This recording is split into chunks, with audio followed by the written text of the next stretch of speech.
জল্পেশ মন্দিরে পুজো দেবেন শুভেন্দু অধিকারী। জলপাইগুড়ির ময়নাগুড়িতে জল্পেশ মন্দির। শ্রাবণ মাসে জল্পেশ মন্দিরে পূর্ণার্থীদের ভিড়। মুখ্যমন্ত্রী সফরের আগে প্রস্তুতি মন্দির কর্তৃপক্ষ।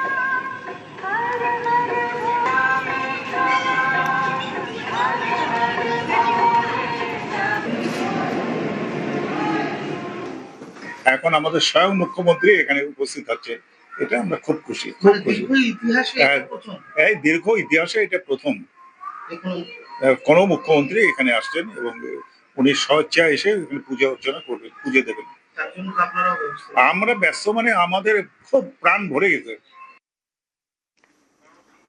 এই প্রথম রাজ্যের কোনো মুখ্যমন্ত্রী পুজো দিতে আসছেন জলপাইগুড়ির জল্পেশ মন্দিরে। আগামীকাল সোমবার তিনি জলপাইগুড়ি আসছেন এবং একাধিক কর্মসূচির ফাঁকে জল্পেশ মন্দিরে আসবেন। এখানেই মুখ্যমন্ত্রী পুজো দিবেন বলে এখনো পর্যন্ত প্রশাসনিকভাবে জানানো হয়েছে এবং তার প্রস্তুতিও চূড়ান্ত করে ফেলেছে পুলিশ প্রশাসন। মন্দির কমিটির তরফ থেকেও একাধিক ব্যবস্থা রাখা হচ্ছে। জলপাইগুড়ি থেকে পিনাকি শীলের সঙ্গে শান্তনু পার, নিউজ 18 বাংলা।